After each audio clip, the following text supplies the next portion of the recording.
Hi hello friends, welcome back to my channel. Friends, ನೀವು ನೋಡ್ತಾ ಇದ್ದೀರಾ all in one tips channel. Friends, ಇವತ್ತಿನ ವಿಡಿಯೋದಲ್ಲಿ ಕೆಲವೊಂದು ಯೂಸ್ಫುಲ್ ಟಿಪ್ಸ್ಗಳನ್ನು ತಿಳಿಸ್ತಾ ಇದ್ದೀನಿ. ಹಾಗೆಯೇ ಮನೆಯಲ್ಲಿ ಇಲಿ ಹೆಗ್ಣಗಳ ಕಾಟ ತುಂಬಾ ಜಾಸ್ತಿ ಆಗಿದೆ, ಅದಕ್ಕೆ ಒಂದು ಬೆಸ್ಟ್ ಹೋಮ್ ರೆಮಿಡಿನ ತಿಳಿಸಿ ಅಂತ ನಂಗೆ ಕೂಡ ಕೇಳಿದ್ರಿ. ಸೊ ಹಾಗಾಗಿ ಇವತ್ತಿನ ವಿಡಿಯೋದಲ್ಲಿ ಆ ಒಂದು ಟಿಪ್ಸನ್ನು ಕೂಡ ತಿಳಿಸ್ತಾ ಇದ್ದೀನಿ. ವಿಡಿಯೋನ ಎಲ್ಲಿ ಸ್ಕಿಪ್ ಮಾಡದೆ ನೋಡಿ, ಎಲ್ಲ ಟಿಪ್ಸ್ಗಳು ನಿಮಗೆ ಖಂಡಿತ ಯೂಸ್ಫುಲ್ ಆಗುತ್ತೆ. ಓಕೆನಾ? ಸೊ ಫ್ರೆಂಡ್ಸ್, ಬನ್ನಿ ಹಾಗಾದರೆ ತಡ ಮಾಡ್ದೇನೆ ಮೊದಲೇ ಟಿಪ್ ಯಾವುದಂತೇಳಿ ನೋಡ್ಕೊಂಡು ಬರೋಣ. ಸೊ ಈ ರೀತಿ ಹಪ್ಪಳಗಳನ್ನು ನಾವು ರೈಸ್ ಸಾಂಬಾರ್ ಅಥವಾ ರಸಮ್ ಸಾಂಬಾರ್ ಏನಾದರೂ ಮಾಡಿದಾಗ ಸೈಡ್ ಡಿಶ್ ಆಗಿ ಫ್ರೈ ಮಾಡ್ತೀವಿ. ಅರ್ಧನ ಫ್ರೈ ಮಾಡಿ ಇನ್ನು ಅರ್ಧನ ಹಾಗೆಯೇ ನಾವು ಪ್ಯಾಕೆಟಲ್ಲಿ ಬಿಟ್ಟ ತಕ್ಷಣ ಇದೆಲ್ಲನೂ ಫ್ರೆಶ್ನೆಸ್ ಎಲ್ಲನೂ ಹಾಳಾಗ್ತಾ ಇರುತ್ತೆ. ಸೊ ಇಲ್ಲಿ ನೋಡ್ತಾ ಇರ್ಬೋದು, ಒಂದು ಈ ರೀತಿ ಡ್ರೈ ಆಗಿ ಇದೆಲ್ಲನೂ ಹಾಳಾಗಿದೆ. ಇದನ್ನು ಫ್ರೈ ಮಾಡೋದಕ್ಕೆ ಹೋದ್ರೂ ಕಷ್ಟ ಆಗ್ತಾ ಇರುತ್ತೆ. ಸೊ ಈ ರೀತಿ ಆಗಬಾರ್ದು. ಇದು ಎಷ್ಟು ದಿನ ಔಟ್ಸೈಡ್ ಇಟ್ಟರು ಪ್ಯಾಕೆಟ್ನ ಓಪನ್ ಮಾಡಿ ಫ್ರೆಶ್ ಆಗಿರಬೇಕಂದ್ರೆ ಇದನ್ನು ಈ ರೀತಿಯಾಗಿ ನೀವು ಸ್ಟೋರ್ ಮಾಡ್ಕೊಳ್ಳಿ. ಒಂದು ಬಾಕ್ಸ್ ಅಥವಾ ಈ ರೀತಿ ಟಿಫಿನ್ ಬಾಕ್ಸಲ್ಲಿ ಒಂದು ಸ್ವಲ್ಪ ಅಕ್ಕಿ ಹಾಗೆ ಒಂದೆರಡು ಬ್ಯಾಡಗಿ ಮೆಣಸಿನಕಾಯಿನ ಹಾಕೊಂಡು ಅದ್ರ ಮೇಲ್ಗಡೆ ನೀವು ಈ ಪಾಪಡ್ನ ಇಟ್ಟು ಸ್ಟೋರ್ ಮಾಡೋದ್ರಿಂದ ಈ ಪಾಪಡ್ ಔಟ್ಸೈಡ್ ಇಟ್ಟು ಫ್ರೆಶ್ ಆಗಿ ಇರುತ್ತೆ. ಓಕೆನಾ? ಸೊ ಈ ಒಂದು ಟಿಪ್ಸ್ ಖಂಡಿತ ವರ್ಕ್ ಆಗುತ್ತೆ, ಒಂದ್ಸರಿ ಟ್ರೈ ಮಾಡಿ ನೋಡಿ. ಓಕೆ, ಸೊ ನೆಕ್ಸ್ಟ್ ಟಿಪ್ ಬಂದು ಇಲ್ಲಿ ನೋಡ್ತಾ ಇರ್ಬೋದು, ಈ ರೀತಿ ಮಿಕ್ಸಿ ಜಾರ್ಗಳನ್ನು ನಾವು ಡೈಲಿ ಇದನ್ನು ಯೂಸ್ ಮಾಡೋದ್ರಿಂದ ಇದರ ಶಾರ್ಪ್ನೆಸ್ ಬೇಗನೆ ಹಾಳಾಗ್ತಾ ಇರುತ್ತೆ. ಸೊ ಇದರ ಪಿನ್ಗಳನ್ನು ನೀವು ಅವಾಗವಾಗ ಚೇಂಜ್ ಮಾಡ್ತಾ ಇರ್ತೀರಾ. ಸೊ ಆ ರೀತಿ ಮಾಡ್ದೇನೆ ನೀವು ಮನೆಯಲ್ಲಿರ್ತಕ್ಕಂಥ ಸಾಮಾನುಗಳನ್ನೇ ಯೂಸ್ ಮಾಡಿಕೊಂಡು ಇದನ್ನು ಶಾರ್ಪ್ ಮಾಡ್ಕೊಳ್ಬೋದು. ಸೊ ಇಲ್ಲಿ ನೋಡ್ತಾ ಇರ್ಬೋದು, ನಾನು 1 ಕಪ್ನಷ್ಟು ಕಲ್ಲುಪ್ಪನ್ನು ಈ ಒಂದು ಮಿಕ್ಸಿ ಜಾರಲ್ಲಿ ಹಾಕಿ ನೀಟಾಗಿ ಗ್ರೈಂಡ್ ಮಾಡ್ಕೊಳ್ತಾ ಇದ್ದೀನಿ. ಇದು ಸಣ್ಣ ಪುಡಿ ಆಗೋವರೆಗೂ ಗ್ರೈಂಡ್ ಮಾಡ್ಕೊಳ್ಬೇಕು.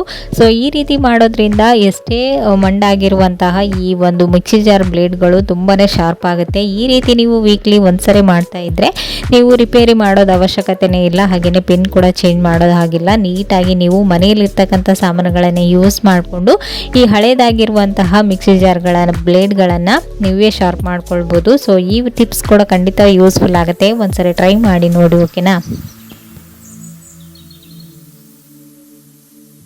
ಸೊ ನೆಕ್ಸ್ಟ್ ಟಿಪ್ ಬಂದು ಇಲ್ಲಿ ನೋಡ್ತಾ ಇರ್ಬೋದು, ಇವಾಗ ಹಬ್ಬಗಳು ಜಾತ್ರೆಗಳು ಸ್ವಲ್ಪ ಜಾಸ್ತಿನೇ ಇರೋದ್ರಿಂದ ಈ ರೀತಿ ತೆಂಗಿನಕಾಯಿಗಳನ್ನು ಸ್ವಲ್ಪ ಜಾಸ್ತಿನೇ ಓಡಿಸಿರ್ತೀರಾ. ಸೊ ಆವಾಗ ಇದರಲ್ಲಿರ್ತಕ್ಕಂಥ ಕೊಬ್ಬರಿ ಎಲ್ಲನೂ ತೆಗೆದುಕೊಂಡು ಈ ಚಿಪ್ಗಳನ್ನು ವೇಸ್ಟ್ ಅಂತ ಬಿಸಾಕ್ತಾ ಇರ್ತೀರಲ್ವ, ಇದನ್ನ ಬಿಸಾಕ್ತೀನಿ ಹೀಗೂ ಕೂಡ ರಿಯೂಸ್ ಮಾಡ್ಕೊಳ್ಬೋದು. ಸೊ ಇವಾಗ ಸ್ವಲ್ಪ ಚಳಿಗಾಲ ಇರೋದ್ರಿಂದ ಸೊಳ್ಳೆಗಳು ಕೂಡ ಜಾಸ್ತಿ ಇದೆ ಅಲ್ವಾ. ಸೊ ಈ ಸೊಳ್ಳೆ ಈ ಒಂದು ಊದಿನ ಕಡ್ಡಿನ ಹಚ್ಕೊಳ್ಬೇಕಂದ್ರೆ ಸೊ ಈ ಒಂದು ಚಿಪ್ಪಿನಲ್ಲೇ ಹಚ್ಕೊಳ್ಬೋದು. ಸೊ ಅದೇಗಂತೇಳಿ ತೋರಿಸ್ತಾ ಇದ್ದೀನಿ. ಇಲ್ಲಿ ನೋಡ್ತಾ ಇದ್ದೀರಲ್ವಾ, ಈ ರೀತಿ ಒಂದು ಚಿಕ್ಕ ಟೀ ಗ್ಲಾಸ್ ತಗೊಳ್ಳಿ. ಅದರ ಮೇಲ್ಗಡೆ ಈ ರೀತಿ ಚಿಪ್ಪಿನ ಹಿಂದಿನ ಭಾಗನ ತೆಗೆದು ಅಲ್ಲಿ 3 ಹೋಲ್ಸ್ ಇರ್ತಾವಲ್ವ, ಅದರಲ್ಲಿ ನೀವು ಒಂದು ಹೋಲ್ಸ್ ಅನ್ನ ಈ ರೀತಿ ಓಪನ್ ಮಾಡ್ಕೊಳ್ಬೇಕು.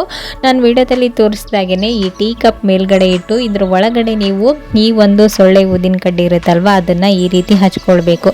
ಈ ರೀತಿ ಹಚ್ಚಿದ ನಂತರ ಇದರಲ್ಲಿರ್ತಕ್ಕಂಥ ಎಲ್ಲ ಡಸ್ಟ್ ಏನೆಲ್ಲ ಬರುತ್ತಲ್ವ, ಅಂದ್ರೆ ಬೂದಿ, ಅದು ಈ ಒಂದು ಚಿಪ್ಪಿನೊಳಗಡೆನೆ ಬಿದ್ದುಬಿಡುತ್ತೆ. ಸೊ ಅದನ್ನ ನೀವು ನೀಟಾಗಿ ಕ್ಲೀನ್ ಮಾಡ್ಕೊಳ್ಬೋದು. ಓಕೆನಾ? ಸೊ ಇಲ್ಲಿ ನೋಡ್ತಾ ಇರ್ಬೋದು ಎಷ್ಟು ನೀಟಾಗಿ ಕಾಣಿಸ್ತಾ ಇದೆ ಅಂತ.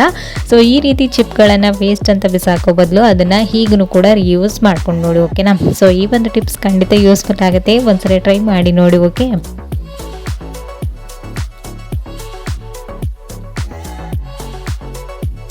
ಸೊ ನೆಕ್ಸ್ಟ್ ಟಿಪ್ ಬಂದು ಇಲ್ಲಿ ನೋಡ್ತಾ ಇರ್ಬೋದು, ಈ ರೀತಿ ಕಣ್ಣಿನ ಟ್ಯೂಬ್ ಅಂತ ಹೇಳ್ತೀವಿ. ಸೊ ಈ ರೀತಿ ಟ್ಯೂಬ್ಗಳನ್ನು ತಂದಾಗ ಇದನ್ನು ಬಾಕ್ಸಲ್ಲಿ ಹಾಕಿಟ್ರು ಬೇಗನೆ ಸ್ಮೂತ್ ಆಗಿ ಹಾಳಾಗ್ತಾ ಇರುತ್ತೆ.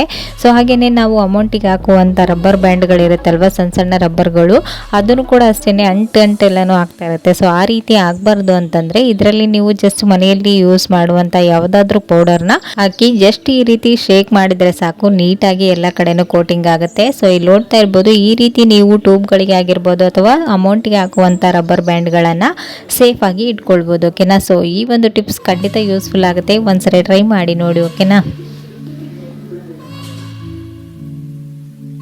ಸೊ ನೆಕ್ಸ್ಟ್ ಟಿಪ್ ಬಂದು ಇಲ್ಲಿ ನೋಡ್ತಾ ಇರ್ಬೋದು, ಇದು ನಿಮ್ಮ ರಿಕ್ವೆಸ್ಟೆಡ್ ಟಿಪ್ಸ್. ಇಲಿ ಹೆಗ್ಗಣಗಳಿಗೆ ಒಂದು ಬೆಸ್ಟ್ ಮನೆಮದ್ದು ಅಂತಲೇ ಹೇಳ್ಬೋದು. ಈ ಒಂದು ಮನೆಮದ್ದನ್ನು ಇಡೋದ್ರಿಂದ ಇಲಿಗಳು ನಿಮ್ಮ ಮನೆ ಹತ್ರನೂ ಸುಳಿಯೋದಿಲ್ಲ.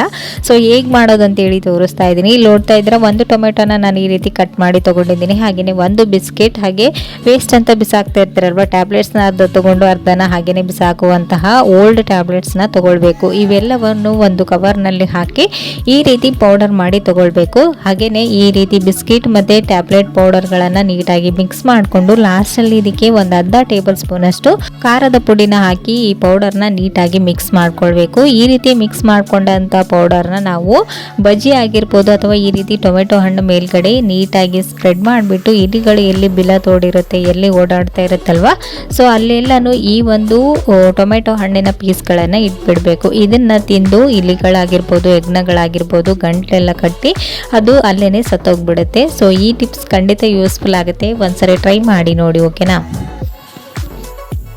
ಸೊ ಫ್ರೆಂಡ್ಸ್, ನೋಡಿದ್ರಲ್ವ ಇವತ್ತಿನ ಈ ಎಲ್ಲ ಟಿಪ್ಸ್ಗಳು ನಿಮ್ಗೂ ಕೂಡ ಖಂಡಿತ ಯೂಸ್ಫುಲ್ ಆಯ್ತು ಅಂತ ಅಂದ್ಕೊಂಡಿದ್ದೀನಿ. ಯೂಸ್ಫುಲ್ ಆದರೆ ಪ್ಲೀಸ್ ಒಂದು ಲೈಕ್ ಕೊಡೋದನ್ನು ಮರಿಬೇಡಿ. ಮತ್ತು ನಾಳೆ ಹೊಸ ಟಿಪ್ಸ್ಗಳೊಂದಿಗೆ ಮತ್ತೆ ನಿಮ್ಮನ್ನ ಮೀಟ್ ಮಾಡ್ತೀನಿ ಫ್ರೆಂಡ್ಸ್. ಅಲ್ಲಿವರೆಗೂ ಟೇಕ್ ಕೇರ್, ಬಾಯ್.